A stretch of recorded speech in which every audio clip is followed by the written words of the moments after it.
May 29, 1453. Inside the ancient walls of Constantinople, 47 women kneel in the darkness of St. Theodosia's convent, their voices rising in prayer as the world they've known for 1,000 years dies around them. They've been praying for 72 hours without rest.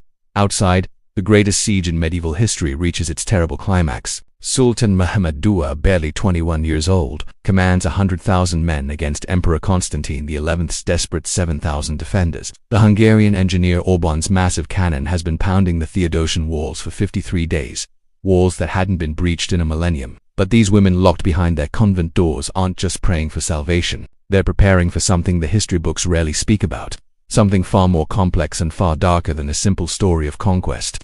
What happened to them over the next 3 days would be recorded by multiple eyewitnesses, their testimonies preserved in Latin and Greek, hidden in archives across Europe. Yet their story, and the stories of thousands of Christian nuns across 6 centuries of Ottoman rule, remains one of history's most deliberately misunderstood chapters. At 1 in the morning, the final assault begins. The Archbishop Leonard of Chios, trapped inside the city, watches as Ottoman forces breach the outer walls. By dawn, Emperor Constantine XI lies dead somewhere on the ramparts, his body lost among thousands. Then, as the sun rises over the Bosphorus, the flood begins. Leonard would write just months later, his hand shaking as he formed the Latin words, that the enraged Turkish soldiers gave no quarter. When they had massacred and there was no longer any resistance, they roamed through the town, pillaging, killing, taking captive men, women, children, monks, priests, people of all sorts and conditions. But it's what he writes next that cuts deepest. The nuns left behind, even those who were obviously such, were disgraced with foul debaucheries. The Venetian physician Niccolò Barbaro, keeping his diary even as his hands cramped with fear, noted the great slaughter of Christians throughout the city. At St. Theodosia, the 47 nuns remained at their prayers even as Ottoman soldiers broke through their barricaded chapel doors. What happened in those next hours varies depending on which account you read, but every account agrees on one thing. By the time the 3 days of sanctioned looting ended, the convent was silent.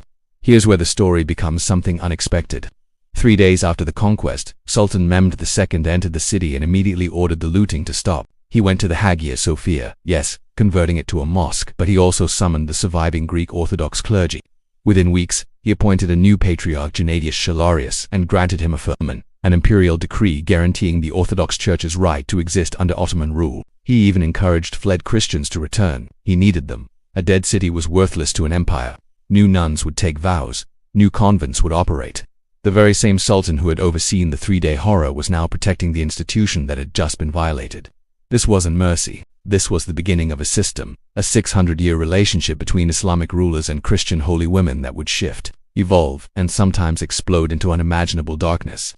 Because what happened to Christian nuns under Ottoman rule wasn't a single massacre, it was something far more insidious. It was a slow, grinding mechanism of vulnerability that would span 6 centuries. And understanding it requires us to look at what happened when that initial protection began to crumble. By 1703, the Ottoman Empire was no longer the confident power that had conquered Constantinople 2.5 centuries earlier. The failed siege of Vienna in 1683 had marked the beginning of a long decline, and as the empire weakened, something changed in how it treated its Christian subjects. The Janissaries, once elite soldiers taken as children from Christian families and converted to Islam, had become a corrupt and violent force. In that year, a group of them attacked the convent of St. Catherine near Adrianople. The surviving records describe how 23 nuns were violated and scattered. The patriarch protested to the sultan.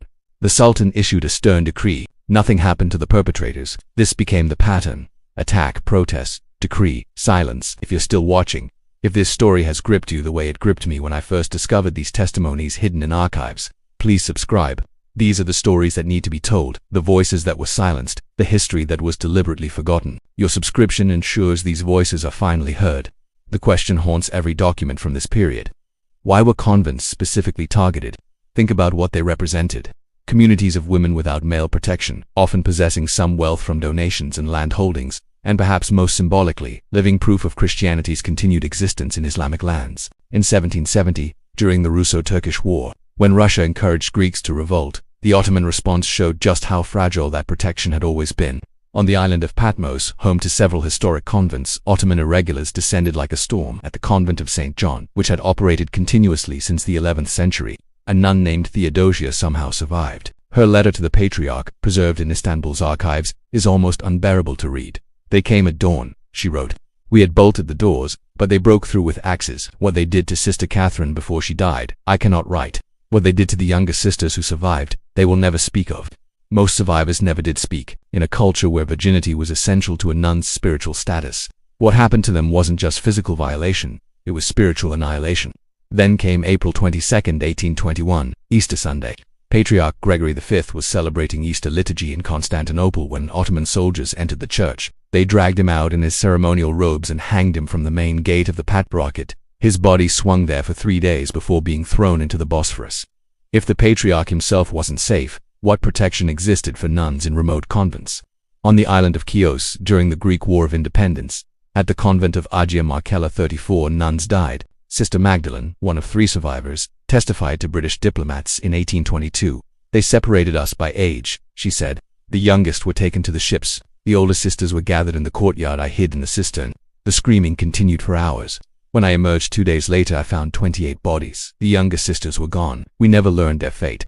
But Ottoman slave market records from Constantinople show a surge in Greek virgin slaves in those months. Young women identified as nuns commanded premium prices, not despite their religious status but because of it. By 1894, Sultan Abdulhamid II, paranoid and desperate, unleashed the Hamidian massacres against Armenia. The French diplomat Paul Cambon found 43 bodies in religious dress at the convent of the Holy Mother in Erzurum. The youngest appeared 14, clutching her prayer book. The eldest, the abbess, had been crucified against the iconosticist Sister Sarah from the convent of St. Tripsum near Van survived to testify. "They gave us 1 hour to convert to Islam," she told the German missionary Johannes Lepsius. "When we refused, they began with the youngest sisters. They made us watch. Sister Anna, only 16, lasted 3 hours before she died. They left us alive to tell others what happens to those who refuse." Between 1894 and 1896, at least 43 Armenian convents were destroyed.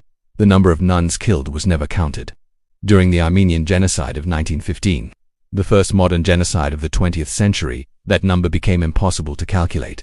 600 years, hundreds of convents, thousands of women whose names we'll never know. This wasn't a single massacre or a moment of violence. It was a system that treated faith as a vulnerability and turned protection into a weapon. The Ottoman Empire's relationship with Christian nuns shows us something terrifying about what happens when power meets powerlessness, when the vulnerable exist only at the mercy of those who may withdraw that mercy at any moment. The ghosts of Saint Theodosius still kneel in prayer in our historical memory, waiting for someone to finally tell their story completely. Now you've heard it. The question is, what do we do with this knowledge? Drop a comment below and tell me, how do we remember the forgotten? How do we honor voices that were deliberately silenced? Because if we don't remember them, if we don't speak their names and their stories, then history's darkest chapters win twice, once in the moment and again in the forgetting.